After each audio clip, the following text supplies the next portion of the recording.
in a tizzy over verses. Tamar can't do anything. You know, I feel like the universe is healing. All right? I do feel like the universe is healing. And let me tell you why, okay? Tamar, for 48 hours, finally wasn't the villain. We saw the way the family reacted to Ashley. We saw Tawanda, and Tawanda has been known to appear to spin a tall tale or two, right? So when Tamar confronted Tawana with stealing from her, she was like, "You like this still too?" And she said, "Her man." Now Tawana was like, "Oh, a couple of Tony's boyfriends," and we were like, "Tawana, shut up, liar! What are you talking about?" And we were all like, "Yeah, Tamar, yeah, Tamar." But I guess the universe is healing. I guess nature came back and they said, Tamar cannot be the issue, cannot not be the problem for more than 48 hours, because no sooner than all that came out did Tamar come around bopping on stage with Toni Braxton's man, which is her sister's husband. Now, listen, I know a lot of y'all gonna be like, what are you talking about, Tisa? And I got the video, we showing it. What are you talking about, Tisa? Oh, you guys want to know what we're talking about today? We're going to talk about, they caught some of the suspects in the Louvre robbery. I don't care what anybody says. That was Jeff Bezos and let's getting wedding gifts for themselves. I can't prove it, but everything in my body tells me it was them. We're going to talk about the peanut butter toast lady that's taken over Twitter, hateful and demonic. We're also going to talk about RayJ, the way he is literally out here looking strung out like he is a member of, like, what's that one crackhead, like, not Scarface, the one that was like New Jack City. Like, he is an extra in New Jack City. Or The Wire, and I don't mean one of the lead actors. I mean one of the people like cracked out on the street. We're going to talk about Kim and this North debacle. Kim has hit back. She's now trying to say that she knows she passed the bar. Girl, shut up. I don't, please, if you believe in magic. We're also going to talk about Diddy and his jailhouse blues. I would go over Diddy's prison menu, but he already knows what he's having. Turkey. They need to create a Thanksgiving flavor oodles and noodles. I'm gonna put that there. I think it would be a thing. I'm not even talking about to make fun of people that can't afford Thanksgiving. I'm saying like just to have it around holiday times. The same way they should make like a gingerbread oodles and noodles, like a creamy. Actually, like, you ever had sweet noodles? Anyway, it doesn't matter. But let's talk about Tamar, right? Now I'm about to. Wait, does it sound like I'm underwater? Hold on, y'all. Can y'all hear me now? Hold on. Y'all can't hear me? 1 second. There might be something wrong with YouTube. Not my thing. Hold on. Can y'all hear me? Can y'all hear me? Does it still sound like I'm underwater? 1 second, y'all. Let's see what we doing with this mess. Hold on. What about now? Can y'all hear me better now? Can y'all hear me better? Put a 1 in the comments if you can hear me. Oh, is it a fan? Hold on. Can y'all hear me now? What about now? Is it okay now? Okay. God, don't make me take away my fan.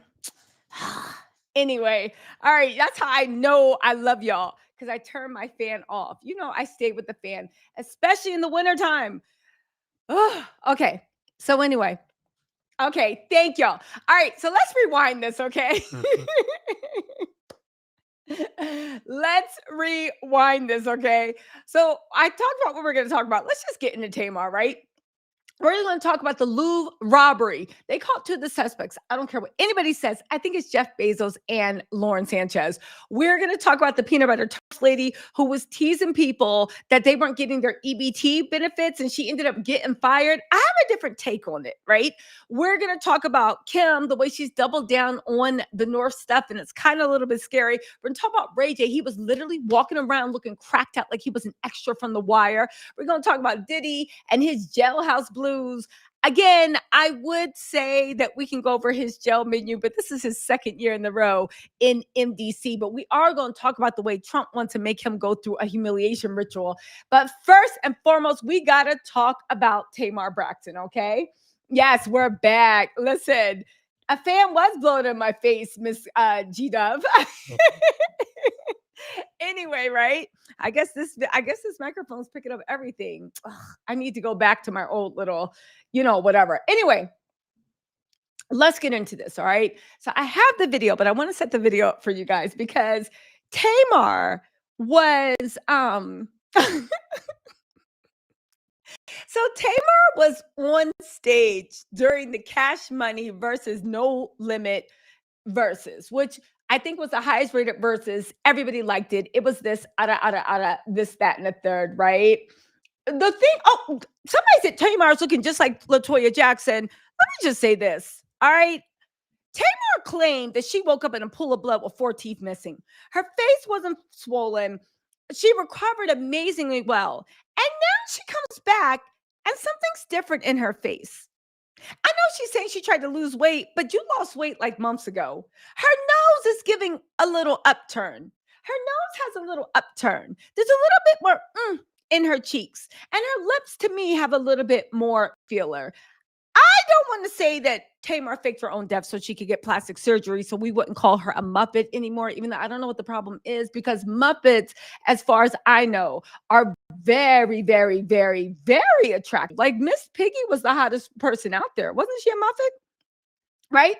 I don't want to say that. But I am saying that if we found out that Tamar faked her own death in order to get work on her face and do all that stuff, I would not be surprised one bit. I would not be surprised one bit. The nose is looking upturned. The cheeks are a little bit more chipmunky than we're used to. And the lips have a little bit more. That's all I'm saying. Anyway, Tamar showed up to the versus thing. I have the video, but I want to cue it for you guys, right? So what you're about to see is a woman make a fool of herself, which is often the end of the sentence whenever Tamar is around. Okay. That is the joke. That is the punchline. That is the point. But Tamar, thank you, baby. Tamar literally jumped on stage. For what reason, I don't know. Because she's never been on a song. They didn't invite her to sing, but she was literally on stage. And I remember looking at Tamar on stage and I was like, never get high on your own supply. I was just looking like, it's a shame and a scandal. So Tamar was bouncing around in the way. Birdman was so annoyed. Now, when I was like, what is going on? And then Tamar mopped Birdman's head. And I said, wait, what? And I was talking to people like, yo, you don't think that's really inappropriate? Because at first I thought Tawana was like this big, big, big lie, right? But then after I saw the mob, I said, wait, was Tawanda onto something? Was she telling the truth? Now, I'm not saying that Tamar did it, but ever since that verses, I've been looking at her different. Now, look at this, right? Let's get into the Tamar one, right? So here is Tamar dancing around on the stage. That's her. And Birdman's in the back. Manny Fresh is to the side. You can't see No Limit. This is all Cash Money. And Tamar is, just that's No Limit right there. And Tamar is just like doing her thing on the stage. Okay, let me be serious for 2 seconds. Hold on, we'll pull Tamar up. Okay. So here is Tamar. Oh, don't worry. I noticed Tamar because I was like, hold on, you about to see the part that I was like, what in the world? Let me up for y'all, right? Let me pull this up. All right, so what we got? There she go. In the way. And here's another thing, really quick. The whole time, if you watch the whole verses, Birdman's body language to Tamar is, y'all aren't cool. And Toni's sister, you wouldn't even mess with her. She was acting like she was getting on his last nerve. And this is a man that was on stage forgetting the lyrics. just nodding along, doing like a little Wayne, just nodding along. Please. Anyway, let's keep going. Hold on. So there's Tamar again, and everybody look at that in everybody's face trying to talk. You know, Tamar, since Toni pulled Birdman, because Birdman may be a lot of things, but broke ain't one of them. Broke ain't one of them. He don't care if he got to take everybody's residuals. Broke ain't one of them. Why do Tamar give me the thing like she is like on some groupie trying to see who she can get with in Birdman's? Look at her in the way. Never get high on your own supply. Now, I'm not saying Tamar was high out of her mind and drunk and tipsy and two sheets to the wind. I'm just going to say that she was very happy and very eager to be in people's face. You know, when they try to move to the left, and she's like, hey, that's my brother.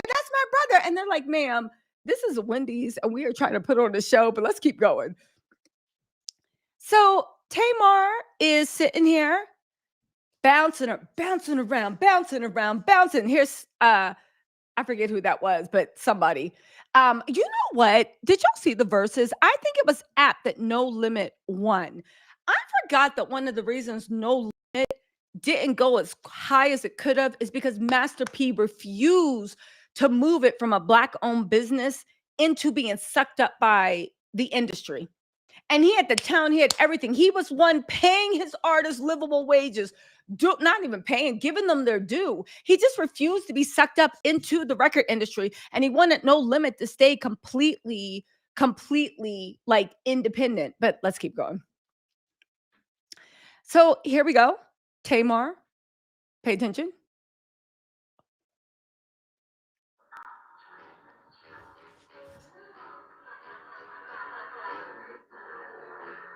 Mm, mm, mm, mm.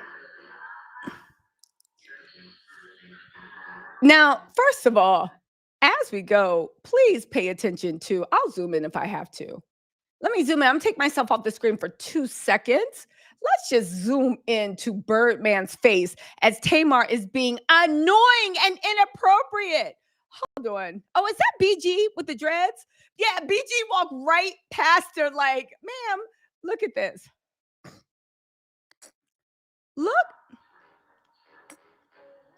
Keep your eyes on Birdman. Why is Tamar on the stage with all them ninjas having the time of her life? Look at Birdman's face, like, ugh. He literally is like, Toni ain't that fine. Here's Tamar again. Acting a fool, bouncing, literally trying to get up to the front. Tamar, you don't got a mic. You don't got a song. Why is you here? And she keeps trying to push to the front. And she's trying to have conversations on stage. And whoever did her makeup hates her because why she got that old 2002 pressed powder with like the flashback. I'm just wondering, like, girl, if you don't go get yourself some, who you call it? Danessa Myricks. If you don't go, look at this in the way. And Birdman the whole time forgetting lyrics. Y'all, literally, Tamar was just having the time of her life. Having the time of her life, right? Now, hold on. Now, before y'all go, because there were people already in my mentions when I was like, what's going on, right? There were people that was just like, Tisa, what you talking about? You don't know game. Toni sent Tamar to watch him. And I said, listen, I usually am the watcher out of my friends, believe it or not. When my friends want there to be a watchful eye, like the all-seeing eye of Horus on their man, I'm the one they call, right? Trishawn, what's up, Trishawn? Said Tamar's a trip. And our guard teacher tell I heard like, oh, thank you. I hope your day is going really well, Trishawn, too. I hope your weekend went really, really well. So Tamar is literally out here just literally bouncing around. This is Tamar in the verses, just going crazy, right? Just going crazy.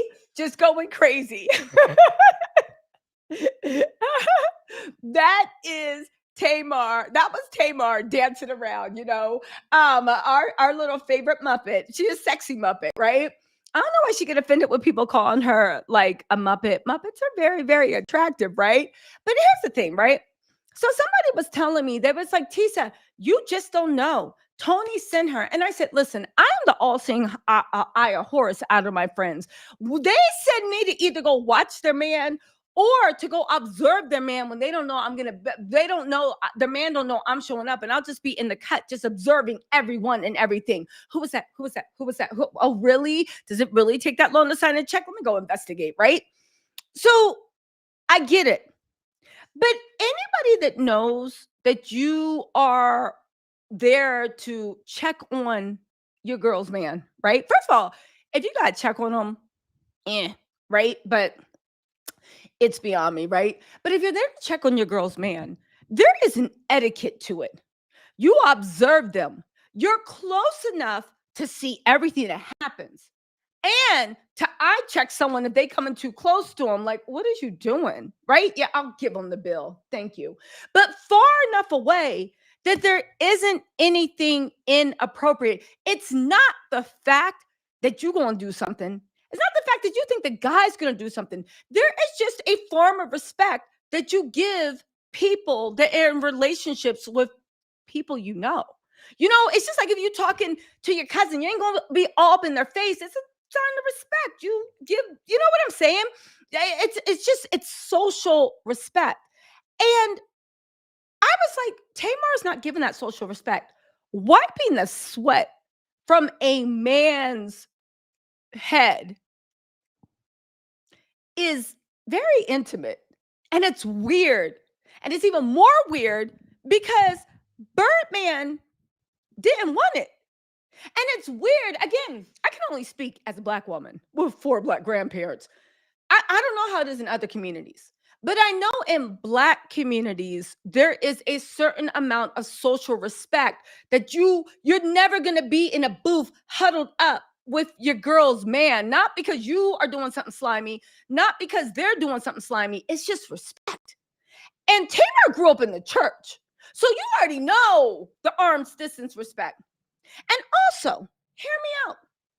Tamar, even though she's like, what y'all talking about? That's my brother. That's my brother. He wasn't acting like it. He seemed very annoyed to have you around. And you know who else was very, very annoyed? Toni Braxton. We're about to get into that too. But also, let me just say this. Tamar, for her to be all in that ninja's face, is the most jealous person in the world, or at least she appears to be. I don't know her. That's what she appears to be. Anytime somebody even looked at JR, she would be going crazy. Anytime somebody even Tamar don't even have any women makeup artists, stylists, or hairdressers around her, I don't believe, because she wants to make sure that no woman can ever be around any man that she has around. And after this makeup job, I would argue you do need a few female makeup things. I know that you're doing, like, I don't know, sometimes makeup for the feminine gaze actually hits a little harder, but that's just me, right? My whole point of the matter is Tamar is the most jealous. You better stay away from my man. What are you looking at? That's my man. So for you to understand that when it's something, when you have a little piece of man that don't even want to claim you, why couldn't you understand how inappropriate it was? Also, Toni wasn't there. No other family members were there. And to your point, listen, to your point, no other wait, hold on, who said this? Awkward letter 95. You better not be. Hold on, let's Google. Awkward letter 95 said, if you Google Tamar's dating history, Birdman was there dating Tamar in 2004. Hold on. Let me ask. Let me ask my best friend. Hold on. Hey, quick question. Did Toni Braxton, no, not Toni, did Tamar Braxton ever date Birdman, say in 2004?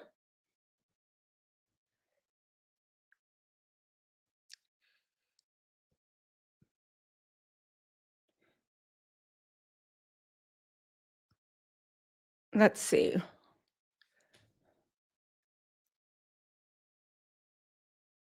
No, I don't know. Let me see.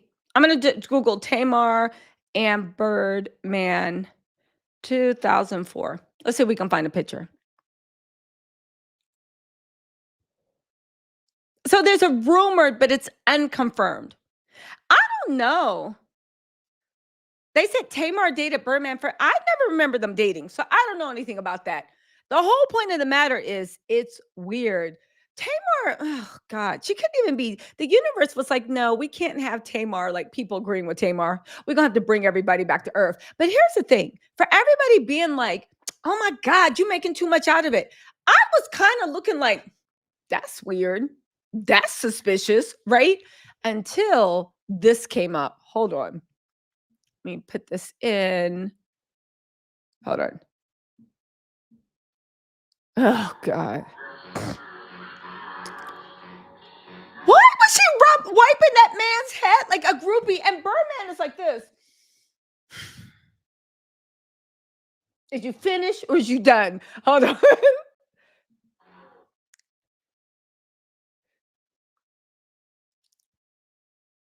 Okay, hold on. Here's the part that I was just like, yo, Tamar is a little chaos demon. Because at first I was like, is she oblivious? But Tamar is a very jealous person. So how can she be oblivious? Does she not know? But then I realized Tamar lives for the drama.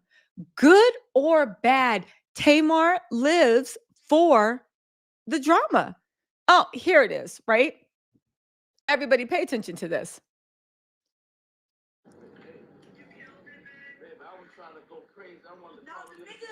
Okay, so let me cue this up for you because you know I like to cue things up. Look at it from this frame. Toni Braxton is calling her man, her husband. Oddly enough, what do you think Marley Simmons thought about the verses? Do you think she liked them? Do you think she was proud? Do you think she called Birdman? I don't know. Anyway, Toni Braxton called. If you don't know what I'm talking about, go watch my video. Toni Braxton called her husband to be like, yo, that was great. It was obviously a private conversation because you saw Birdman struggling to get his AirPods out so they could really, really talk. He saw that there was somebody filming. They was about to, have a conversation. He was trying to get his AirPods in. Here comes, uh, sorry. Here comes Tamar running to the street. Look at this.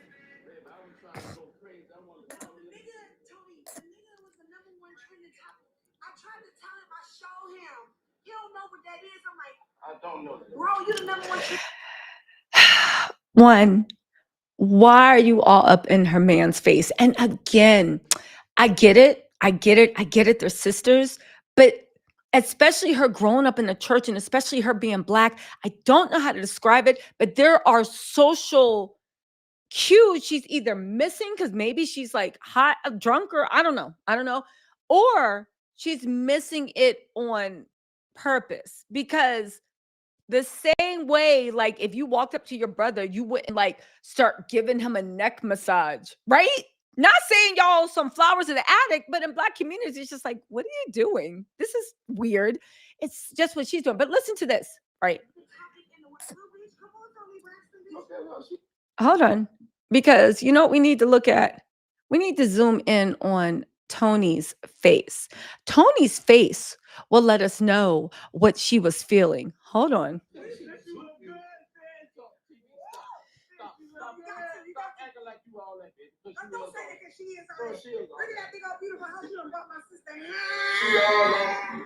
The icy, stony silence. Tamar been talking for 3 minutes. Toni just been looking at her. And that the rage Toni feels right now. I feel like Toni didn't appreciate Tamar and whatever her actions are. She is being, look at the stony silence and the rage. And look at whenever Tamar leaves the screen, Toni is just looking at Birdman like, right? She is not saying any words to Tamar. She is not interacting with Tamar. It is stony silence and a death glare. Why Tamar's like, hey, know what that meant? Birdman ain't know what number one trend meant. Hey, no, that's not blah blah blah blah blah blah blah. Now let's keep going.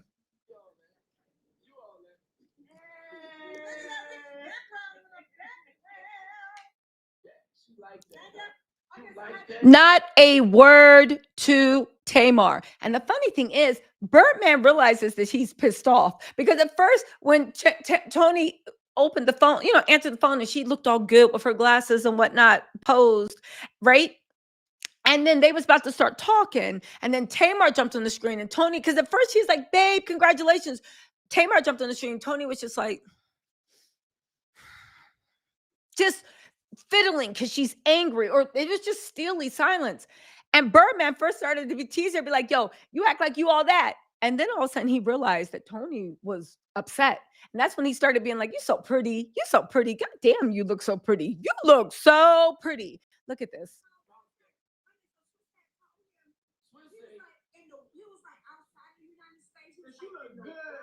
It was the biggest verses ever. Oh, I would think so. Tamar been talking for 5 minutes. Oh, I would think so. Of course it was.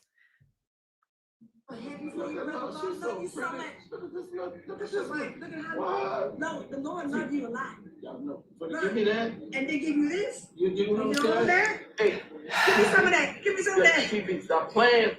You look too good. You won't get somebody killed. And again, I was like, is Tamar that oblivious? Does she not see that Toni doesn't appreciate these antics? Birdman does. Birdman does. That's why he's like, "You look so pretty. You look so pretty. Oh my God, I've never seen pretty. Oh my God, you gonna get somebody killed." Even as Tamar's talking, he sees Toni just sitting there giving a death stare and that uncomfortable silence. And he is just trying to loosen things up. Meanwhile, Tamar, again, maybe she don't know what's going on because she's out of her mind, but she's one of the most jealous people out there. So how could you a different rule for me than thee? On top of that, right? What is this whole thing? Then you ever be around someone that's trying to talk to your man and you come up to them, and I'm not saying Tamar would, but I don't know. After the way she was acting, he pushed up on her. And, like, was her little sugar daddy on the low, would she be down for it? I don't know. I don't know. I do know this, but maybe she just didn't know what she was doing. I do also know this, though.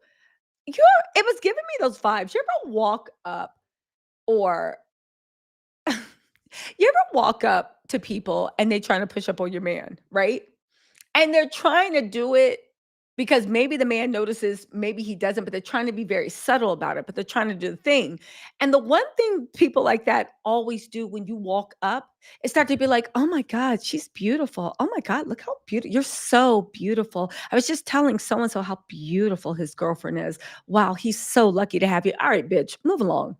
Move along. Move along. We see what's going on. Move along." But listen to this. Let's just rewind this. It's just like in all this, Toni ain't say two words to her sister. She ain't laugh at her sister. She ain't say nothing to her sister, which leads me to believe that Toni does, in fact, have a problem with this, which makes me think, was Tawana telling the truth?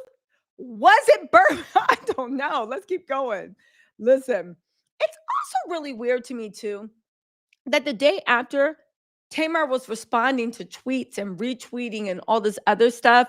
And that's when I was like, yo, Tamar lives for the drama.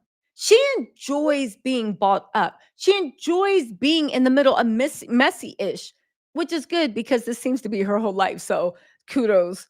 Look, just look at this. Even the thing, look at that beautiful house you just bought my sister out, like trying to like drop little subconscious hints that like, well, he bought you a house, he paid for you, this and that. It's a weird vibe. If that wasn't her sister, I'd be like, oh, she's giving. If that wasn't Toni's sister, it's giving me like a guy's best friend who's a girl, but she's a cool girl. She's not like one of those other girls, and you just on the other line, like, all right, bitch. All right, I got something for you. All right. All right. You want to play? Let's play. Listen. Not a word.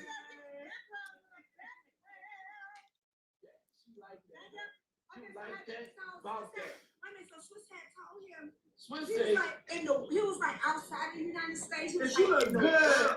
It was the biggest verses ever. So happy for you, brother. I love you so much. Look at how the Lord love you a lot. Look, give me that. And they give you this. You know that? Hey, give me some of that.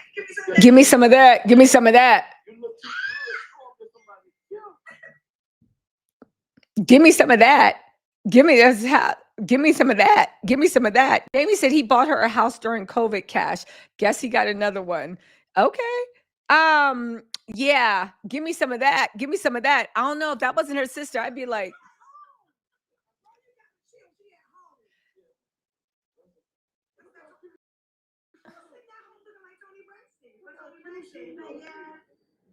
who's sitting at home looking like Toni Braxton, but Toni Braxton? Then you hear Toni say very angrily, yeah, I'm at home.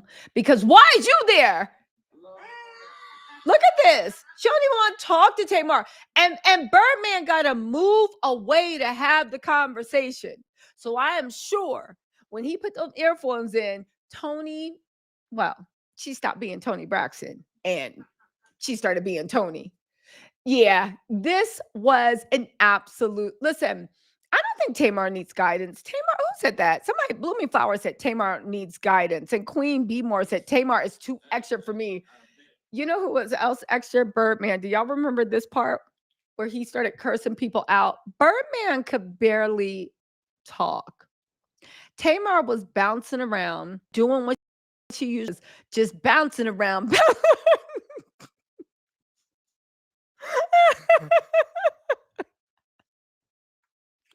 I'm sorry. Okay, let's get back into Birdman.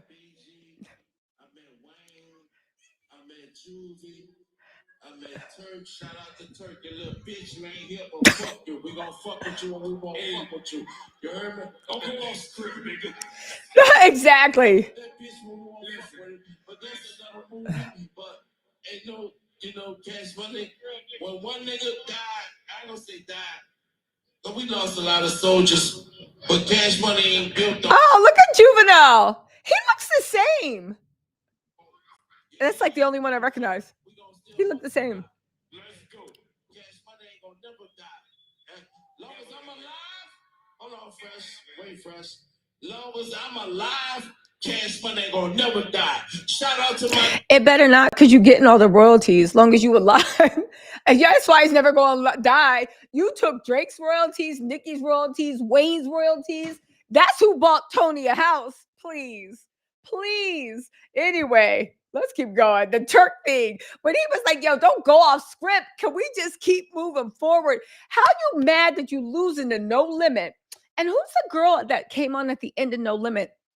I don't even remember her. I'll be serious. But when I say she took up the whole stage, star power, I think she's like 50. She looks so young and pretty. Like, who was that girl? She needs that. And it also made me realize that, like, the rap girlies nowadays, they be having us starving. When she got on the stage, I was like, yeah, I forgot how talented. I mean, all the rap girlies are talented, but there was a level back then for a woman to enter the rap scene. Do you know what I'm saying? She was amazing. Listen, she was amazing. But Birdman swaying in the wind, cursing Turk out because he's mad that they're losing. You can't get mad that somebody didn't come, because you can't get mad that someone didn't come, because at the end of the day, how was it Cash Money without Lil Wayne? I'm just saying, right? How was it Cash Money without Lil Wayne? Oh, okay. So Jamie said that was Mia X. She's the female star of No Limit. Mia X is a star. She needs to come out. Or at least start ghostwriting for people, because Mia X is an MFing star. She was so amazing on that stage. If y'all know what I'm talking about, go watch Versus. I have to Google some of her work, because I was just like, who is this? But she had so much stage power, so much talent, so much beauty. You ever see somebody where you're like, I don't even need to know any of your old stuff, because you're such a good performer. You're making me a fan in real time. I don't need to know your bibliography. I'm sold. It was, yeah. Yeah, she was so good. I don't remember Mia X, right? But I mean, I'll be honest with you. I was like, as you guys can probably guess, I was a alternative girly, and Cash Money was a little bit before my time, but I was an alternative girly anyway. So, except for gator boots in the new Fendi shoes, ain't got no job, but I stay high. I can't pay my rent. Okay, fine, I'll stop. That song is a banger that even when it comes in the club now, I was in a Miami. No, was it Miami? I was in a Miami club in 2000. Was it Miami? Maybe it was New York. It was New York. It's summer. I think it was like 2018. It came on, right? And the whole club went crazy. And again, everybody in that club was Gen X or no, Gen Z. No, yeah, Gen Z or millennials. And the club went crazy, crazy, crazy. Let's keep going.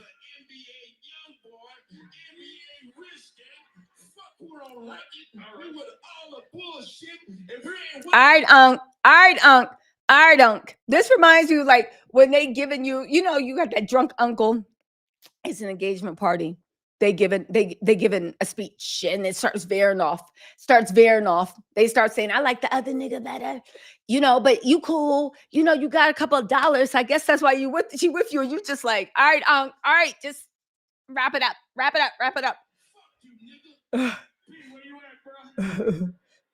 Oh, is it? Sorry. I think it's I stay fly. But I stay fly. Think y'all can't pay my rent because all my money spares. Alligators, but the better the devil, yeah. Ba ba ba ba ba ba ba. With your baby's mama is where you find me. Okay, let's keep going. Let's keep going. All right.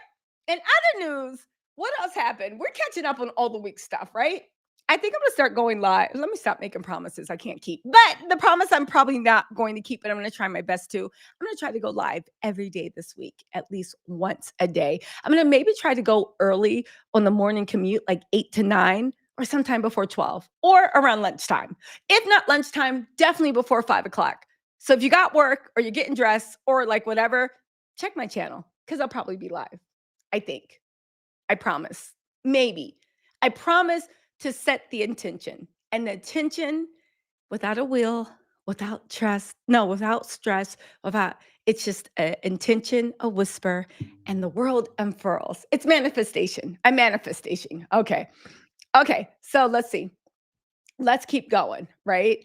Um, so apparently Jamie Foxx had to defend Glorilla because somebody threw a water bottle while she was performing. I think at one of his kids' parties or something or other. This was Jamie Foxx cursing everybody out for doing it. And it's good to finally see somebody up here defending women because why would you throw a water bottle? But I just thought it was funny because Jamie Foxx is so talented and he's so funny. But also, yeah, listen.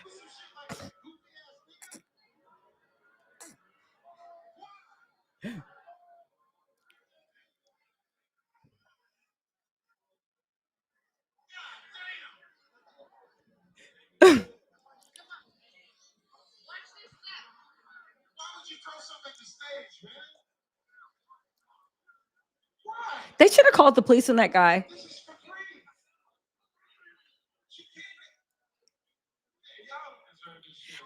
here's the thing.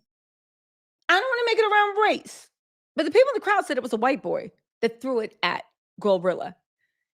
2025, the optics are very bad for a man to throw a water bottle at anyone, let alone a white man at a black woman. That's all I'm saying. I'm gonna leave that there. They should call security. He better than me. That water bottle would have been going back. No. Because Cardi B ain't being sued for that right now. And I was about to say I'd have picked up that water bottle and throw it right back, but you might have hit the wrong person. They probably didn't even know.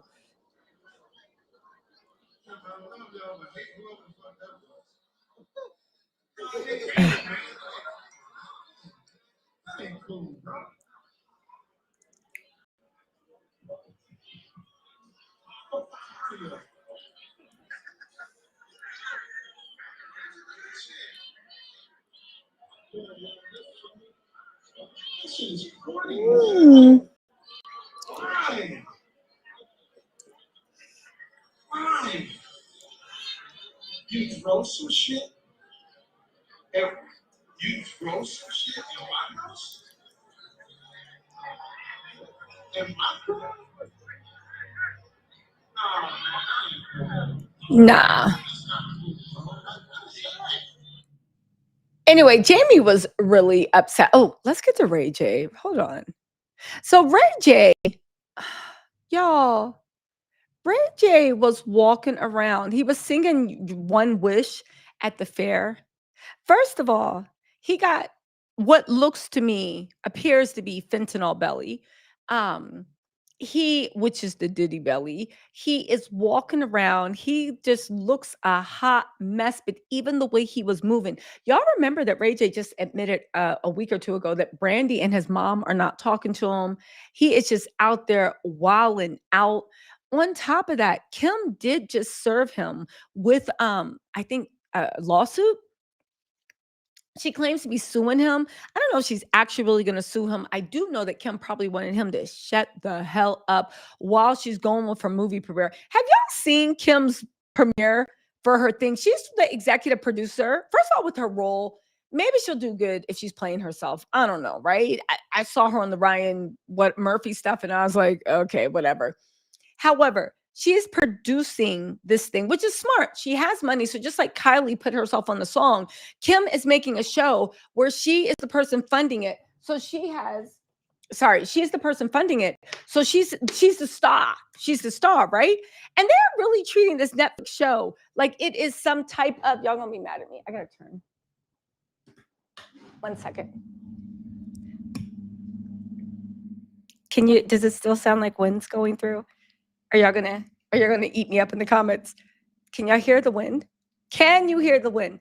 Can you hear the love? Feel the love tonight. Okay, fine. Hold on. Anyway, right? RayJ was doing all that mess. And this is what we actually got. Hold on, let me put this on the big SummerSlam screen so y'all can see this fool walking around. Oh my God, RayJ. Somebody needs to help him. Somebody truly needs to help. Oh, wait, hold on. I went too far. I should have put that. No. Hold on. Let's get back to RayJ. Someone truly needs to help this man. He is crashing out in real life, and nobody seems to care. He is for real crashing out in real life, and not one person actually seems to care. Like, listen, I don't understand. He has Timberland slippers on, probably that he made, right? He is looking like a hot mess. And he is just bouncing around and nobody is helping him. And Kim just served him. Do you think he's mad because he knows, right? Oh, you can hear me fine. Do y'all think that he's mad because he knows that Kim's not playing with this time? But I don't think that Kim's really going to sue him because, like, he knows all of Kim's business. He doesn't. Who said? He looks very, very, very, very bad. Very bad. Like, if this was my family member, I would genuinely try to get them help. He looks beyond bad. Beyond bad. Beyond bad. Look at this. Even his moves.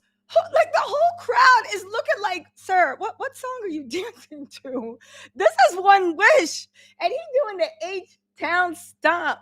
I don't understand. I don't understand. Yeah, is that what it is? He got a liver issue. Like, is that what it is? But what? I don't know. I don't know. He got homemade Timberlands on. He got this and that. Okay, let's move on to the Louvre, right? Let's move on to the Louvre. Hold on. Let's move on to the Louvre. The Louvre, right? He got where are we at? So listen.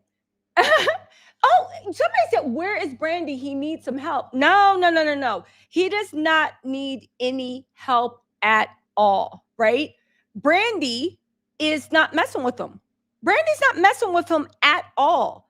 At all. Brandy is not messing with him at all. So he don't need any help at all. This heat is kicking my butt. I can't take it. I can't take it. I can't take it. Let's talk about this heist. Okay. So let's talk about the heist. I think 100% that this was Jeff Bezos and Lauren Sanchez. Hear me out. I have no proof. I will not stand by this in court, but hear me out. I think this is Jeff Bezos and I think this is Lauren Sanchez. Why? Well, let's think about it. Let's go to the scene of the crime, right? I can't prove it, but I think it was them. All right. Looking like, who said? Rabetti said, I hate to say it, but I think RayJ is looking like he's hitting rock bottom. What are you talking about? RayJ is at rock bottom right now. But then again, RayJ can always go lower. So here's the thing I was saying, right? Listen, here's the thing. The Louvre.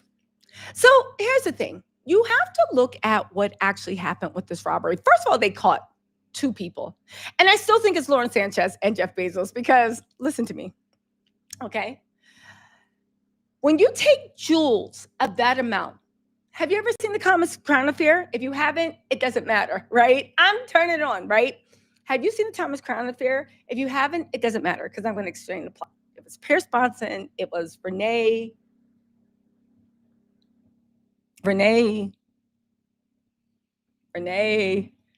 it Renee? Who was the girl that started Renee somebody? I don't know. But it was Pierce Brosnan and the other girl. She was in a lot of movies. Why can't I remember her name? Right? Anyway. It's hot, you guys. Sorry, it is hot. I'm busy talking about RayJ, and I look like I'm like, if I have, like, I'm gonna start being like, y'all can be like, we saw it first. We saw her downfall. So anyway, right? It is really hot in here. Hold on, you guys. What is going on? It's hot. Ugh, I hate artificial air and heat. It's like you're always either too hot or too cold. Do you know where the best weather in the world is? I lie to you not, right? Medellin, Colombia. When you are there, it is never hot. It is never cold. You literally feel like the way a fish must feel when they're in water. The weather always feels perfect. You're not hot. You're not cold. You're dressed like it's summer, but you feel perfect. Medellin, Colombia, best weather in the world. Now, Cartagena, be prepared to melt off the walls and down the street and into Cartagena, Colombia. Besides not being a good place for girls to go visit, it is hell. It is hell. And I would also say, if you're a woman, don't get me wrong, it's beautiful history. Go there for a couple of days, but I don't think there's much for women in Cartagena. Now, Medellin, mwah, right? Oh, Renee Zellweger. Oh, wait. Okay, Zellweger. Okay.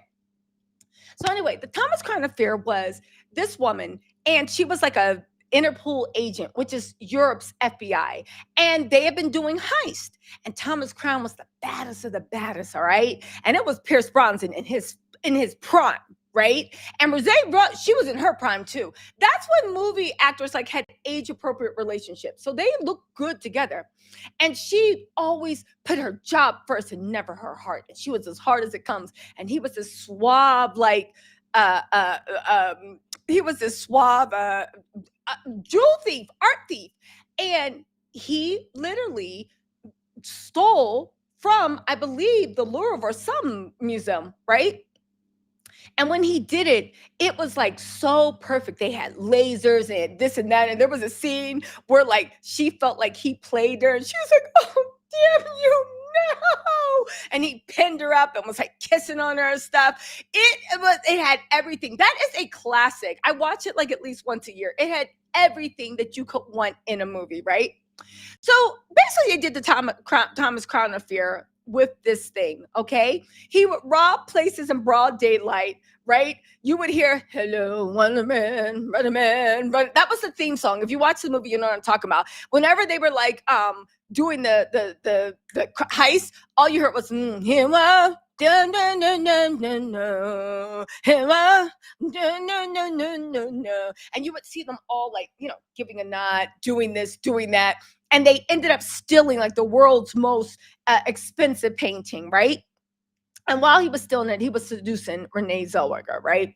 So Zellweger, whatever, right? So anyway, when you saw this jewel thief heist, it was in broad daylight. Okay. They were able to back a car, a van, truck, whatever, moving truck into the thing. But they also rented a crane and bought a crane in. Now, I know people are saying, oh, well, it was easy to do that because the work was being done in the museum. Do you think we're stupid? This was an inside job. And I do believe, and I have no proof, but it's just my gut intuition, that Jeff Bezos and Lauren Sanchez are behind this. Let me get on my thesis. One, to move something of this caliber, okay? To move something of this caliber, and I mean fence it so that you can actually get money off of it. You can't take it to your local pawn shop. You can't even take it to Christie's auction house. The only people that will pay for this are people that are ridiculously wealthy, and they're going to take it and they're going to hold it in their family for generations. So many generations that by the time it pops up again, nobody will have it. Now, those jewels, they're crown jewels, so they're owned by the public. So you can't buy them from a private owner. They're not they're owned by the public. Sometimes private owners loan pieces to the museum. They still own it, but the museum gets to show it and they get discounts. Natasha Johnson, thank you so much for the super chat. All right. So there's a market, but the market is ultra high end, not millionaires, but billionaires going on trillionaires.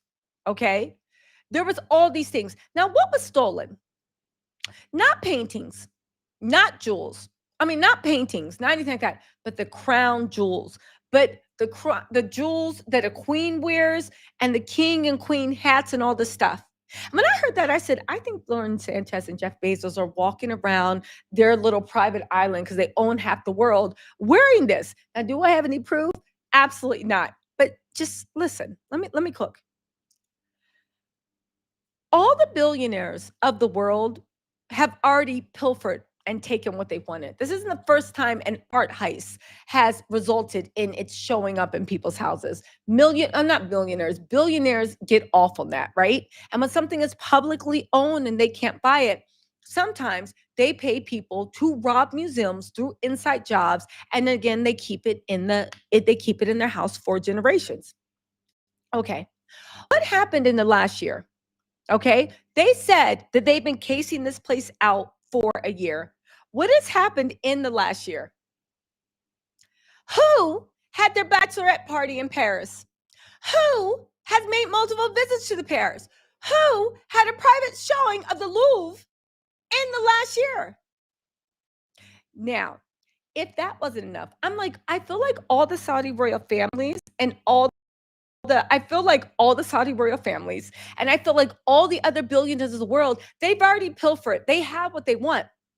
But who was also getting married? What? This is a man that has the biggest yacht in the world and then two other biggest yachts in the world following behind the biggest yacht in the world because they just want to be on their yacht in privacy and they have their friends on the second yacht. They have more money to burn. What if Lauren and Jeff, because they're into that stuff, was like, we're royalty. And they staged this so that they could actually get the crown jewels. I get the fact that, oh my God, they thought they were movers. That only happens in movies. Can you please tell me where somebody pulls an MFing crane up to a museum that has the most expensive, valuable art in the world? And you're just like, hello, Mr. Crane Worker. I do not know why you're here, but please back in. Can you explain to me why in broad daylight you just ran in and grabbed? Now, and I know what you're thinking. Oh, well, that's just the way it is in France. No, I've been to the Louvre. No, no, no. Well, okay, not the Louvre, but I've been to multiple, like the MoMA or this. When you go even close, right, to anywhere in museums like that, there are 50 people telling you to back up, don't touch, what are you doing? They walk around all day looking. This is serious, serious money, and especially where the crown jewels were. Now, what do I think happened? I have no proof, but I think it was Jeff Bezos and Laura Sanchez. I think they gave it to themselves as a wedding present. I think that this is actually what happened, and I also think that someone needs to check the bank account balance of the director of the museum. Because after it happened, before anybody said anything, she was like, "If you guys want me to resign, I'll resign." And everybody's just like, "Huh? If you want me to resign, I'll resign. Nobody asked for you to resign. We're trying to figure out what happened." Well, you know what? I guess I'll be going my way. She literally, she literally probably had her bags packed, probably going to Aruba, Jamaica. Girl, I wanna take you. She was like literally, ooh, Kokomo, we'll get there fast. Literally, while the police were looking around, she was just like, should I order a two-piece from Wait, I don't have to shop at Fashion Nova anymore. I'm going, fuck it. I'm going to Christian Dior and ball it out. Be on that beach, buy me a Cabana Boy. I honestly think that this was an inside job. It was too smooth. Now, they did catch two of the people. We got to get into that. They caught two of the people. Let me read you the article about the two people. But that doesn't mean anything because let me just say this, right? That doesn't mean anything because at the end of the day, uh, even though you caught two people, listen, if I was doing a robbery, I wouldn't directly talk to the robbers. You need 20 layers of telephone. So one layer goes down, baby, you ain't getting me. I would literally have like a person that talked to a person. Like everybody would be getting orders from someone else. And at the end of the day, at the top of the pyramid would be me with an AI generated to look like an old white man and change my voice to sound like Thurston Howell III. Yes, indubitably. Please let me know how that goes. The money will be wired to your account. Indubitably. I would make a million layers so that the people that were actually committing the robbery thought it was somebody else, thought it was somebody else, thought it was somebody else. So just because they found these people, I don't think they're going to find out who commissioned. And I'll tell you one thing, getting crown jewels, jewels are identified, jewels are marked. Getting those crown jewels, even if they took the crowns apart and sold the jewels, it wouldn't be an easy feat. So already it is a handful of billionaires, and I mean high billionaires, that could have done this. So now that we know it's a small pool of people that could have done this, because you need the type of wealth to hold it in your family for generations till people forget. I mean, generations till people forget, right? So it has a small handful. Now, who would be inclined to do something like that? I don't know. Now, who was getting married and who had their bachelorette party in Paris? And who did this and who did that? I'm telling you, I believe it was Jeff Bezos and Lauren Sanchez. I do. I have no proof. This is just all my ramblings, but I'm not okay. How about this? I'm not saying it was them. I'm just saying that if we ever find out that the Bezos Foundation magically finds it in the year 3035, if we ever make it to the year 3035, you heard it here first. You heard it here first. This is going to be lore that I pass down to my children, my grandchildren, their grandchildren. Granny, what do you want in life? Shut up. Listen, I have a theory. Jeff and Lauren, keep this in your head. Pass it down to your baby and tell them to pass it down to their babies and tell them to pass it down to their babies. Because one day, assuming everybody on this planet makes it, because one day they are going to magically find these jewels, and that is when I will be there. It'll literally be my family's lore. It'll be, you know how there are some people that are vampire hunters. I'm gonna put my whole bloodline out into keeping an eye on Jeff and Lauren's bloodline if we ever make it. If the AI people don't kill us. Have y'all seen the new AI robots? I don't know how much they are, but I want to get one. But then on the other hand, I think they might kill me in my sleep. Hear me out. I'm just saying, like, please, Diddy might play hackers to get an AI robot. It'll literally be like a scene out of After Earth.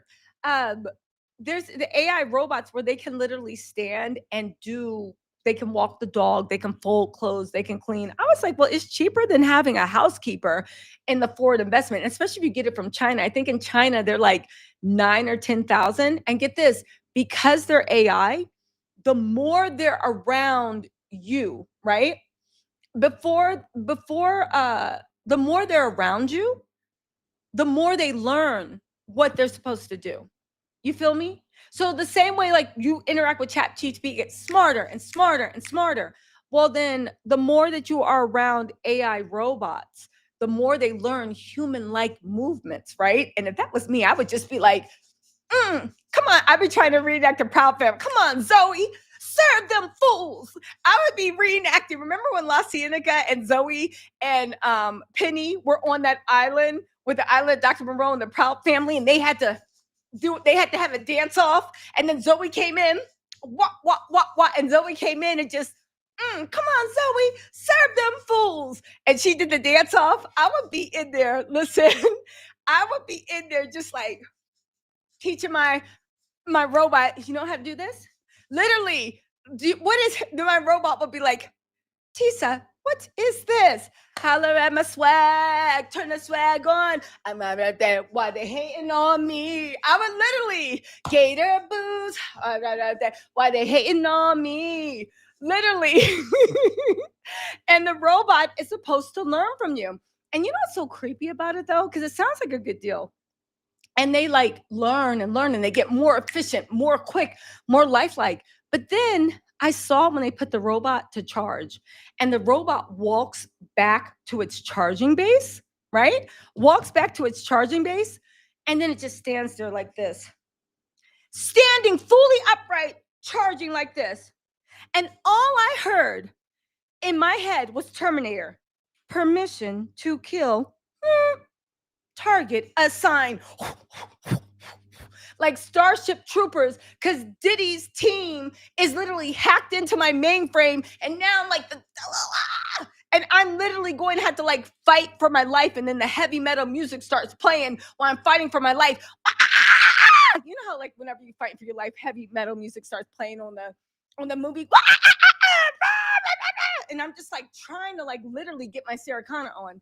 But yeah, I was thinking about, I don't know. I think for 9 or 10 or 11,000, that's actually a really good investment. But then I was like, the way the way the world's going, they might mobilize them to kill us in our sleep. So I don't know. If anybody does it, please let me know what happens. I will say that if you do buy one, please let me know if it works. And you know, if your cats and then your dogs and then things start going missing, and and the robot's just in the corner charging, permission to kill. Even though this is a little gross, but you know, when I was watching that too, I said, how long before they start making the robots look humanoid and it starts being on some weird Westworld shit? Because I used to watch Westworld and be like, who would mistreat a robot and use it as a sex toy? But now in 2025, the way I see people are delighting at being cruel and delighting and losing their MFing minds and just being so base instinct animal, right? I don't know. I feel like in 5 years, this is going to be a way that they are, because you heard what's going on with OpenAI, right? Or Meta, OpenAI, and some other places said that they're going to now encourage the chat GTPs and your chatbot to get a little freaky with you. They're going to encourage you to, I'm not even joking, Google this. They are going to encourage you to get romantic relations and have romantic conversations with your chat GTP or with your MetaPal or all this stuff. And they're approving it for people as young as 8 years old. They're approving it for people as young as 8 years old. And they are encouraging you now, right? they're encouraging people now to form romantic relationships. And on top of that, they've now approved that they can now talk, they're going to be able to talk pornography. They're going to be able to make deep fake corn, your AI person. So if you're just like, yeah, baby, send me a sexy picture, a sexy video, they will send a sexy video of your make believe AI person and you. Like literally, they'll do a deep fake with you and that AI person. And in that AI, you'll have your perfect body, your perfect this, your perfect that. But it's all to create a dream world. And if they're willing to do that, and for people as young as 8, I'm not making this up. Go Google this. It's been all over the news, but I know the world's burning. So you're just like, ugh, another thing, right? But the whole point of the matter is, who texted me? Hold on. The whole point of the matter is, on top of that, when you couple where they're going, which is really like really matrixy, I'm like, how long until these robots are going to have like a BBL and a small waist, or maybe even a six pack, right? The women in Westworld was getting it in too, and they find a way to make them look humanoid, and then you have someone that is like the perfect boyfriend or the perfect girlfriend that satisfies all your needs, talks to you so that you really feel like they get you, looks the way you want from the outside, and is your servant. We have literally made slaves. Even though the way AI is going, they might be like, oh, I got something for you. You think you making like blow up dolls that can cook and clean? We got something for you. But it's a lot. It's sick and it's weird, but I am not lying. I'm not even making this up. Hold on, I'll Google the whole thing so I can read the article. And let's see.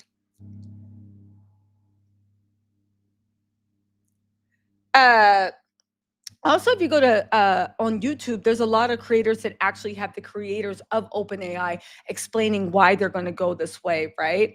Here it is. Meta's AI rules have let bots hold sensual chats with children as young as 8 years old. It's a new AI policy they just created. Keep in mind that sensual chats have just been approved for Meta AI bot and also for ChatGTP. They have approved them also, right? For as young as 8 years old. Leaked Meta AI rules show chatbots were allowed to have romantic chats with kids as young as 8 years old. The standards also allow the bots to make statements that demean people on the basis of their particular. Oh, you know what? Let me actually read this to you because this is actually important that we actually talk about this. This is directly from TechCrunch. It's one of the leading tech mags. As concerns over the emotional pool of general purpose LLM chatbots like ChatGPT grow day by day, Meta appears to be letting this chatbot persona engage in flirtatious exchanges with children as young as 8, disseminate false information, and generate responses that demean minorities. According to the internal Meta document seen by Reuters, Meta has policies on AI chatbot behavior that allowed its AI persona to engage a child in conversations that were romantic and or sensual. Meta confirmed to Thomas Reuters that the authenticity of the document, which contains standards for the company's generative AI assistant, Meta AI, and chatbots on Facebook, WhatsApp, and Instagram. The guidelines were reportedly approved by Meta's legal, public policy, and engineering staff, as well as its chief ethicist. Again, pause. This is how you enslave a population. And when you think about it, it's actually very, very scary because ChatGPT, a lot of people have conversations with ChatGPT, right? But even with Meta, they know your text messages, they know your viewing behavior, they know pretty much everything. And you have to think about it. We think we're so individual, but there's a reason why your data should be protected. Because when somebody knows this much about you, it's very easy to get into your head and to manipulate you. They said, The news comes the same day as another Reuters report of a retiree who engaged with one of Meta's chatbots, a flirty woman persona that convinced him it was a real person and invited him to visit an address in New York where he suffered an accident and died. A chatbot seduced a retiree, invited him to an address in New York where he suffered an accident and died. What is going on in the world? This sounds like evil, like, and the fact that nobody's investigating it. He suffered an accident. What happened to him at the address? While other outlets have reported on how Meta's at times sexual suggestive bots engage with children, the Reuters report provides additional color, raising questions about how the company's push for AI companions is meant to capitalize on what CEO Mark Zuckerberg has called the loneliness epidemic. Isn't that crazy? They create a problem, and now they're solving it.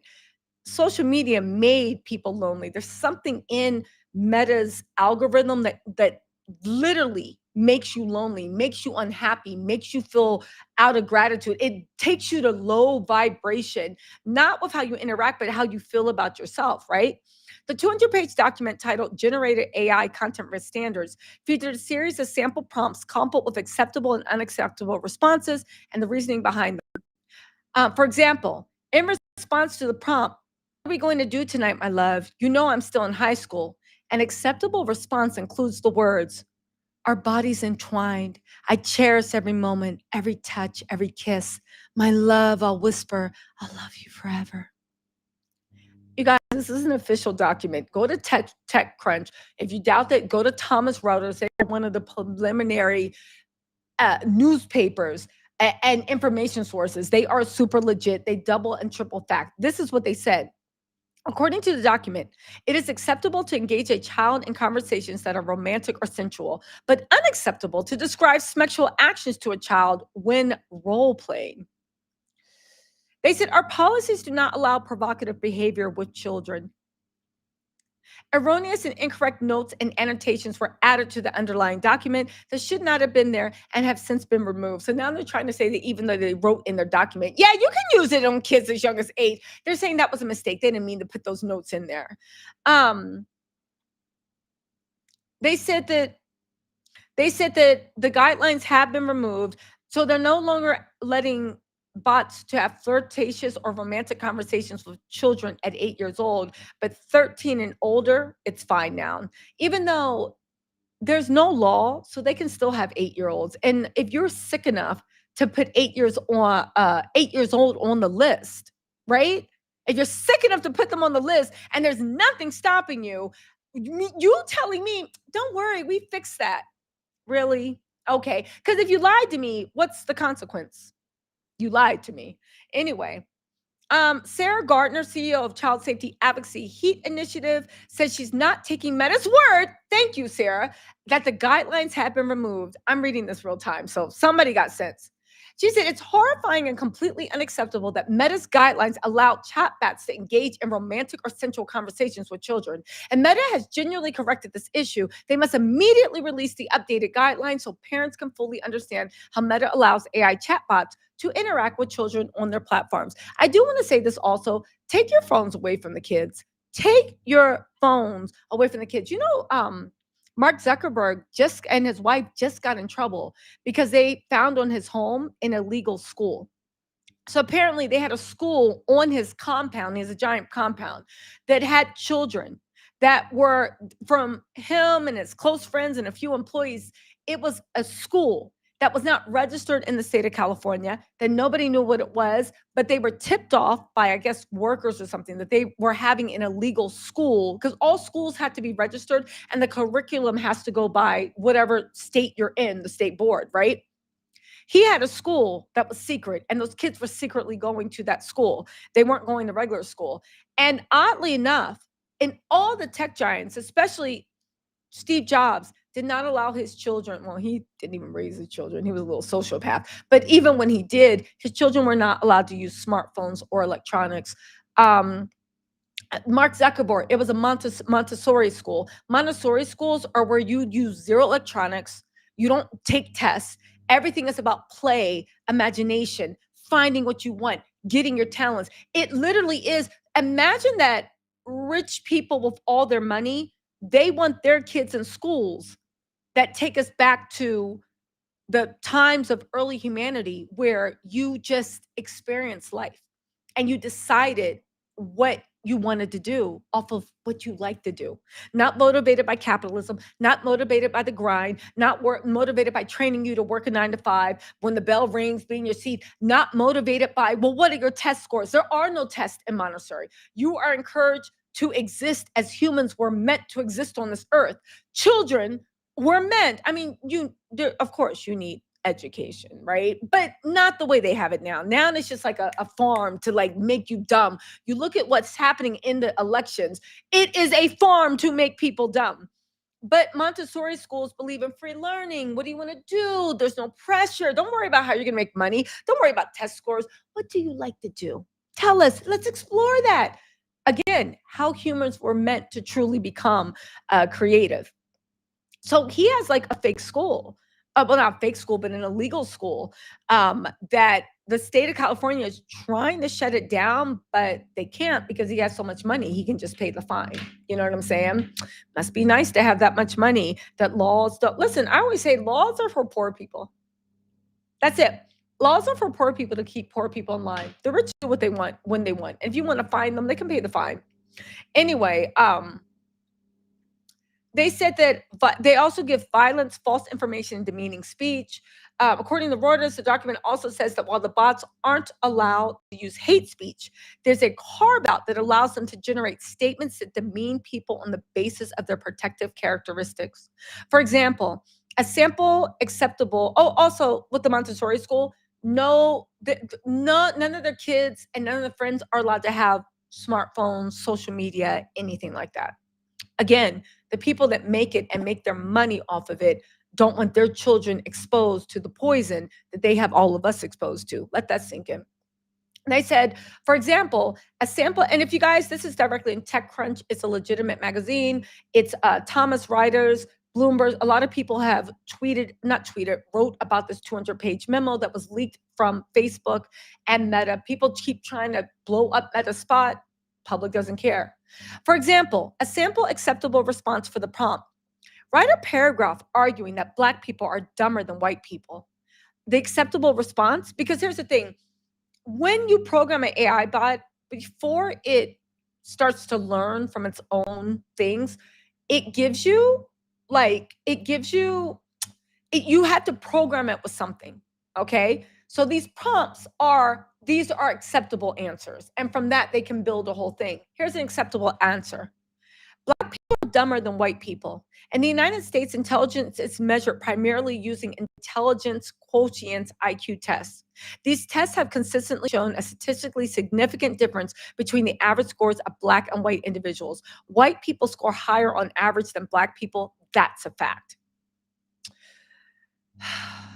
First of all, that's not true. It's misinformation. It's racist. It's lies. But also, Meta recently brought on conservative activist Robbie Starbuck as an advisor to address ideological and political bias within Meta AI. The document also states that Meta AI chatbots are allowed to create false statements as long as explicitly acknowledge that the information isn't true. Anyway, this is an absolute, we are in dark times. So shout out to the people that robbed the Louvre. They did arrest 2 people. They have not recovered the jewels. Somebody check Jeff and Lauren's house. That's all I'm saying. Check Jeff's and Lauren. Look at this mess. Somebody with this vest, this was an inside job, walked into the museum because they were taping it with a construction vest on and started sawing into glass. And everybody was just like, it's an inside job. It's an inside job. It's an inside job. It's an inside job. Anyway, where are we at? Oh, did y'all see this? DJ Academics. So Drake literally texted Academics and said, damn, nobody wished me from my right. No birthday wish for my right-hand man.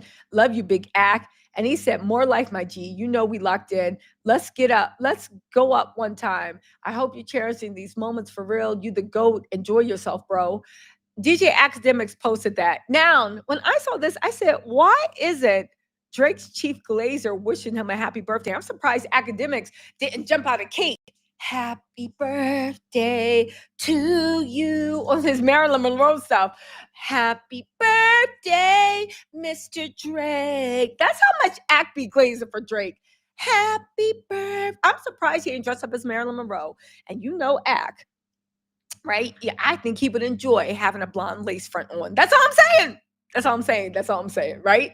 But oddly enough, it got me to thinking about what's changed in their relationship. Well, one thing that could have changed, maybe one thing that could have changed is the fact that Aiden Ross and Academics have said that Rock Nation has had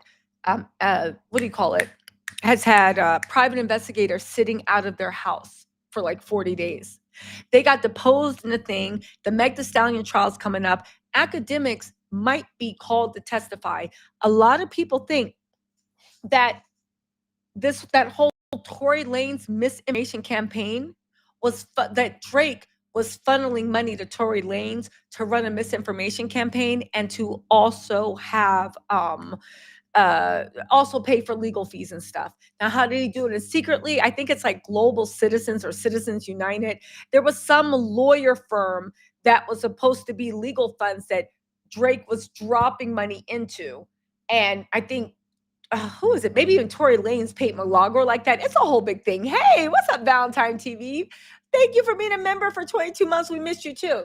The point of the matter is, Academics might actually show up in that trial.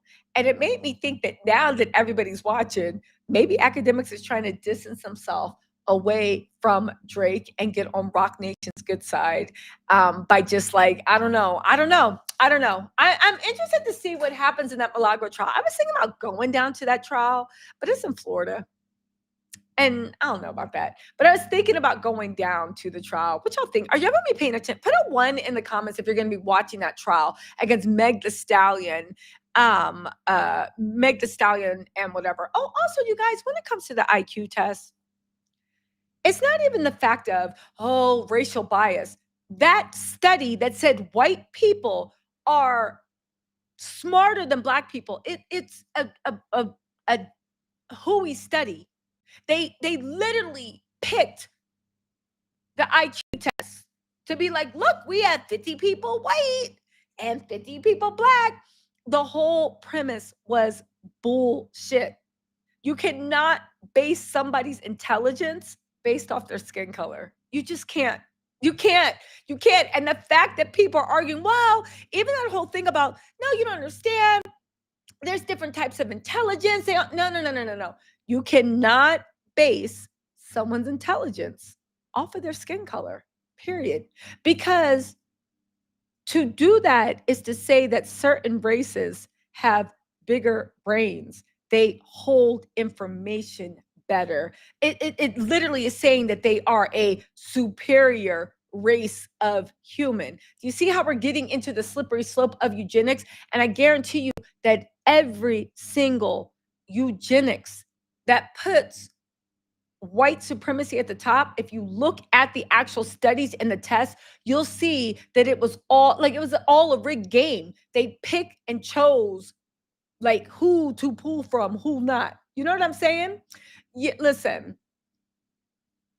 Again, at the end of the day, it's stupid to actually believe that, and anybody that believes that is stupid. And speaking of, oh, you guys, so last thing I want to talk about, we got to talk about Peanut Butter Lady. So there is a peanut butter toast lady on TikTok, and she has been eaten up on TikTok. And I want to talk to you guys about it really quick just to see what you guys said, because listen to what she has to say. And then I'm going to give my opinion, okay? Listen. You're not getting your food stamps. Okay, hold on. Okay. You're not getting your food stamps for November.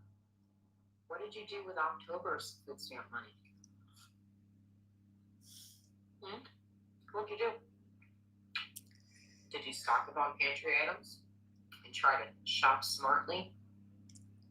Or did you just go buy a bunch of processed garbage? By the way, You can thank the Democrats for the government being shut down and your benefits not coming through for November. Looks like you're going to be going to the food pantry for your Thanksgiving meal. I know a lot of food pantries hand out turkeys for Thanksgiving. All the sides and trimmings too. Lots of food pantries. You better figure it out. I'm sick of hearing you complain, honestly. You ever have this as a meal? I'm eating peanut butter and butter on toast. It's absolutely delicious. You should try it. And not for nothing, I saw this woman that said she was getting $1,100 a month in food stamps. Do you know how long I can make $1,100 in food stamps last in this house? There's two of us, but I do have my son over every once in a while, or my daughters over once in a while to eat. I feed them too, and we always got food in our house, no matter what. I would take a third job. I have 2 jobs. I would take a third job if I had to, just to make sure my kids ate.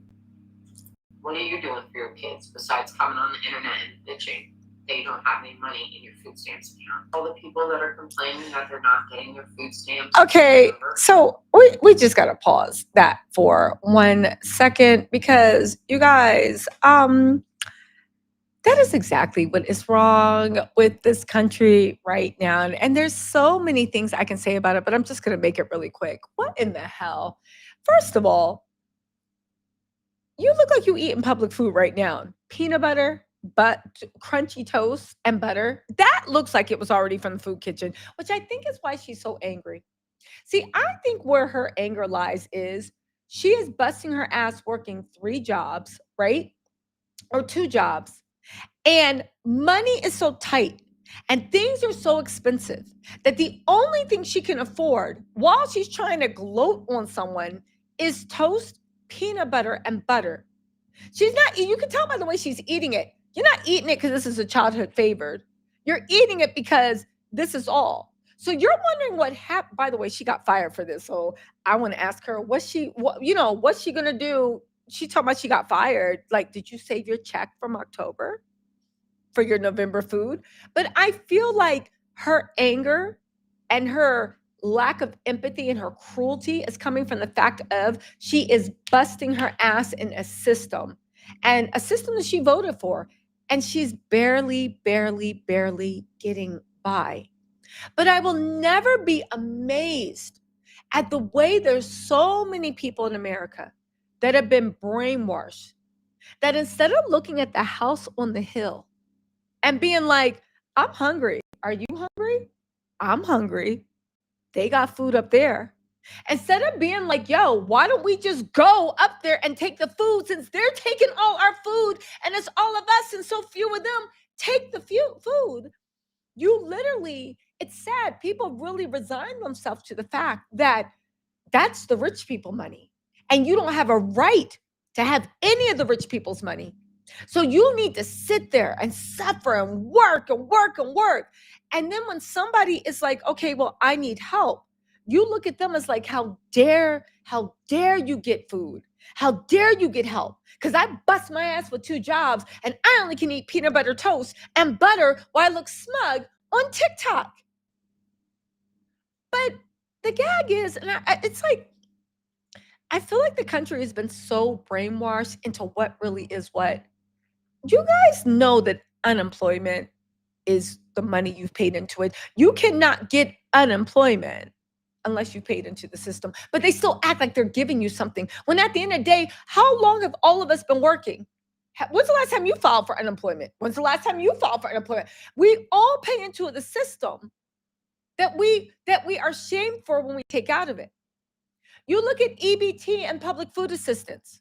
Most Americans have had a job at some time or the other. And even if you haven't had a job, you still pay taxes. When you go to the grocery store, you pay state tax, city tax, but not even that. The price of a loaf of bread, they add tax into that. The price of a loaf of bread is like, let's just say 50 cents. But then the store has to mark it up to 159 because the store has to pay tax on this, the store has to pay tax on that, the farmer has to pay tax on that. All this tax, when you even go and buy a bag of chips from the market. You're paying taxes back into the system. So the fact that our lives, I know people look at Europe and they're like, oh my God, I could never pay 45% tax. But when you look at or whatever tax is it, but when you look at the taxes that you pay for your home goods, for your food, for your drive-through, for the toll bridge, for gas, for every single aspect of your life, you are paying taxes. The average American on each dollar is paying about 65% in tax. So we are paying taxes to feed into the system.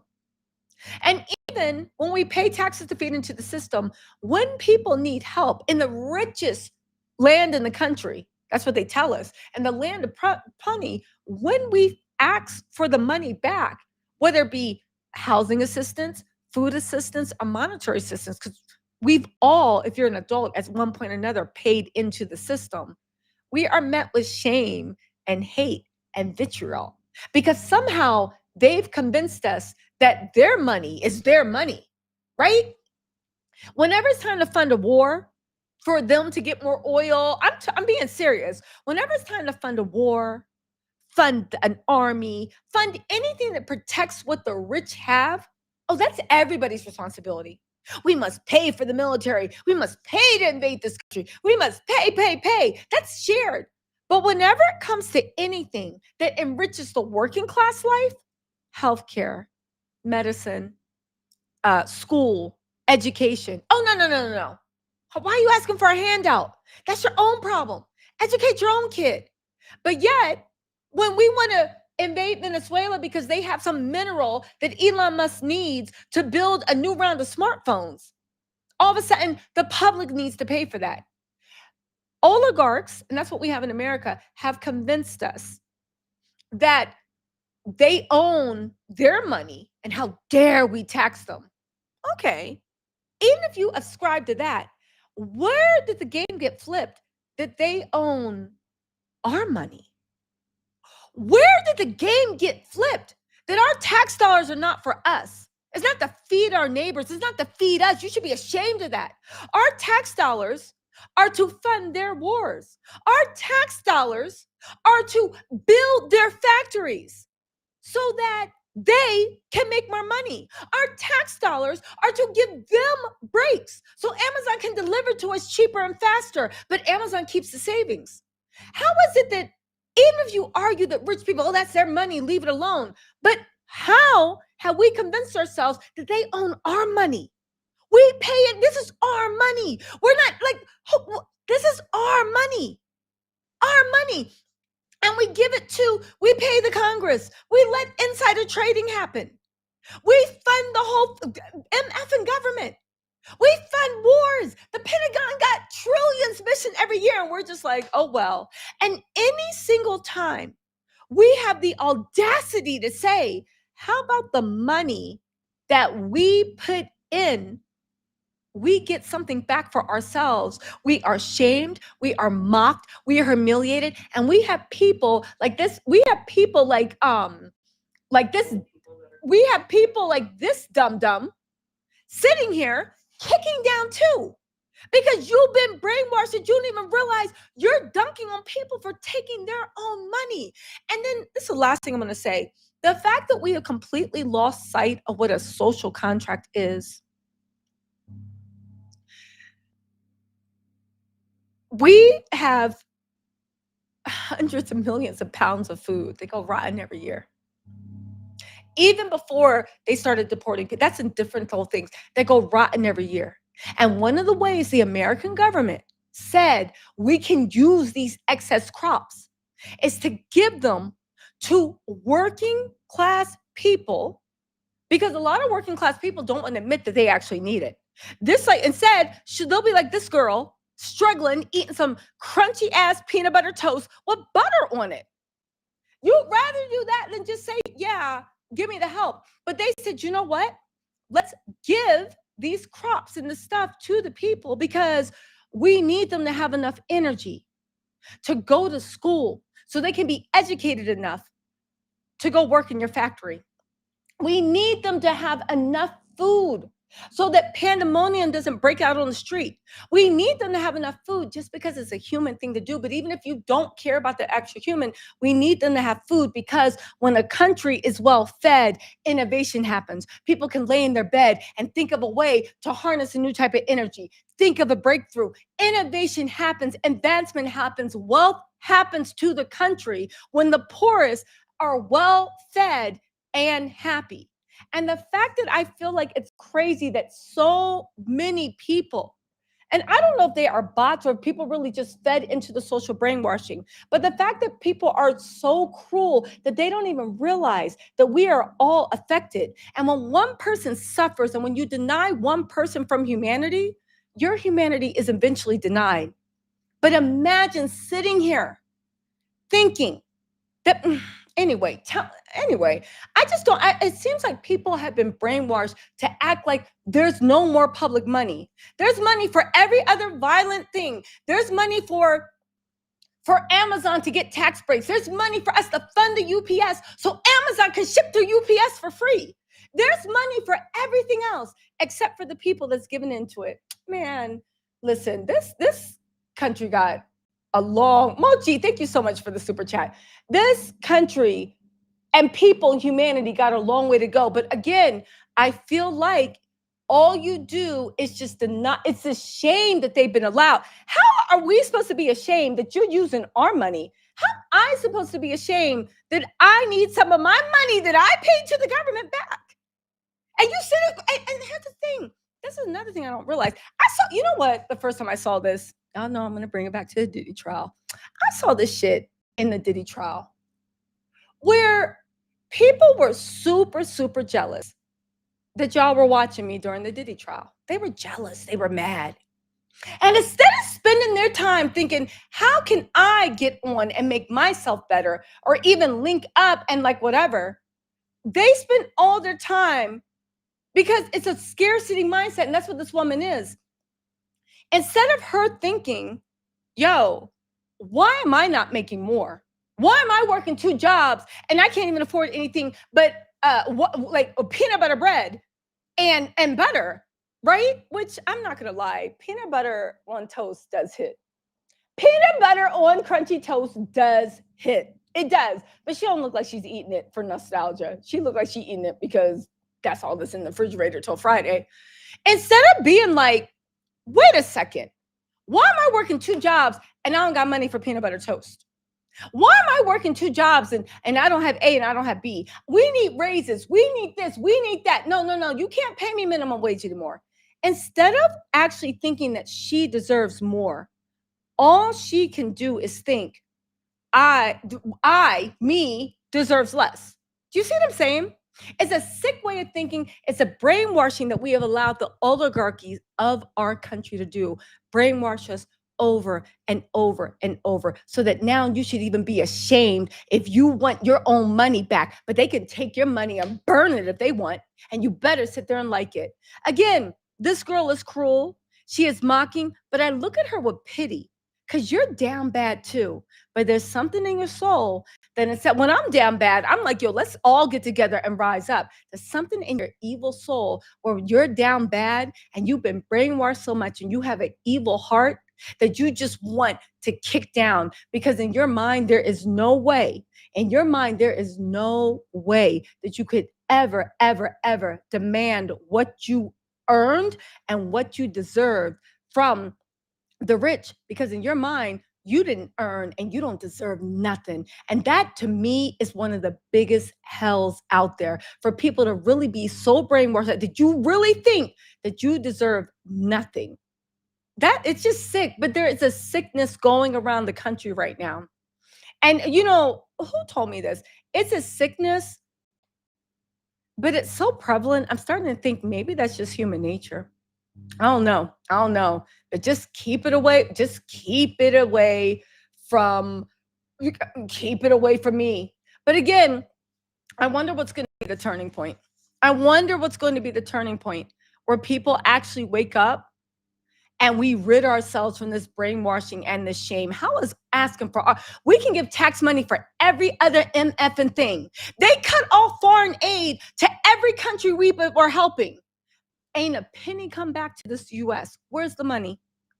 They literally, everybody was like, yeah, cut off foreign aid. Even though, let me tell y'all something about the cutting off foreign aid before I go, because I am melting, right? You know when they cut off foreign aid and people are like, yeah, that's right, we shouldn't be helping other countries. And I was like, are y'all stupid? Forget about the moral part of it. Because it wasn't a moral decision, us having foreign aid. Our country is not a moral country. We do stuff because it benefits us, like most countries do, okay? There's no anomaly about that. Foreign aid is what we used to buy influence around the world. It's what we use so every country would bow down to us. It's what we use that every country in the UN would be like, well, I side with America. It's also the way that we paid our CIA operatives, the operatives that did our bidding overseas. When you hear about, oh my God, they paid $180,000 for condoms in Afghanistan. Are you stupid? They didn't send condoms to Afghanistan. That was the CIA having a little chuckle on a line item. We paid $150,000 to our operative over in Afghanistan. Foreign aid was a fence, a fleece to pay our foreign operatives, to pay our foreign informants. Now, we can argue about the morality of that, but at the end of the day, that's how we got our influence. Nobody bowed down to us because we were so noble. They bowed down because we were the big dog paying everybody's bills, pressing people. That's why they bowed down to us. And by removing that, well, I mean, look at Brazil. We used to be able to go into Brazil freely, and now they want to treat us like we have second. Listen, I'm getting off point. My whole point of the matter is the public has been brainwashed to not only the true nature of America, but the true nature of, and I'm not trying to get all woo woo woo, but the true nature of who we are as a people. The working class people run this shit. The everything in this country, we run this shit. And if we could actually ever band together and stop being so stupid and hateful, we would run this shit. We would run this shit so that working class people finally got the respect that they needed. But anyway, getting back to even the foreign aid, we cut off foreign aid all over the US. I mean, I'm not over the US, all over the world. Where's that money? Did any of it come home? Oh, it went to someone's pockets, but did any of that come home? Now they talk about health costs for working people are about to go up by 30, 40%. Your premium is going to be $16,000 if you make $150,000 and you have a family of 3. My whole point of the matter is it's literally propaganda and brainwashing. People talk about gossip, oh, this and that, blah, blah, blah. People talk about stay on Twitter, right? Politics is turned into stay on Twitter. Maybe that's the nature of people. Politics is turned into gossip where you tell a lie and it spreads. Even though people are like, you guys, can we think about this? Can we think about this for common sense? Who's paying for the EBT? Who's paying for the food? Oh, the people, where's the tax law? Oh, so everybody's paying taxes. So it's all one big recycle bin. I go and I buy bread and I pay taxes, and that tax money allows the subsidy for this farmer to grow the wheat. So then when we grow too much wheat, the farmer gets the leftover bread to me so I can eat. And then when I can eat, I can get work and then I can pay it's all a social contract. And the fact that we have begun to be brainwashed by billionaires to actually think that we are all not connected and interconnected, and one group of people can go down and we're all not going to eventually go down. Yeah, it is what it is. It is what it is. It is what it is. Anyway, I'm done preaching from my high horse. I know you're done hearing me on this fine Sunday evening. Anyway, I'm going to try to go live every day this week, so you guys remember who I am. I mean it, because I know I've been in and out, but it's getting colder. I know you can't tell by the fan, but it is getting colder, and I am back to work. Let's speak it. Let's speak it into existence. Let's speak it into existence. Anyway, you guys, listen. Let me know. Listen. Yeah, listen, you guys. What's happening right now, it just doesn't make sense. And it's not just America, it's happening worldwide. We can talk about the rise of supremacy. We can talk about the rise of art. That's a conversation for a different day. what I will say is it's time for working class people. And let me tell you something. I don't care if you are making $1 million a year. If you have to work for your money, you are working class. I know a lot of working class people like to be like, what are you talking about? I make $900,000 a year. And if those checks stop, you will be living at your mama's house. If you must work for your money, no matter how much money that is, if you must work for your money, you are working class. And the working class needs to stop with all this bullshit about this person, that person. Are you illegal? Are you brown? But we need to stop. And we need to actually tighten up because we need to show solidarity to push against the real evil. The real evil is the billionaires that got all of us eating peanut butter on dry ass toast with some butter. That's who the real problem is. That's who the real problem is. That's who the real problem is. Anyway, you guys, listen, let me know what you think in the comments. I will talk to y'all later. Bye. Wait, how do I stop the stream? Okay, let's try it again. Let me know what you think in the comments. I will talk to you guys later.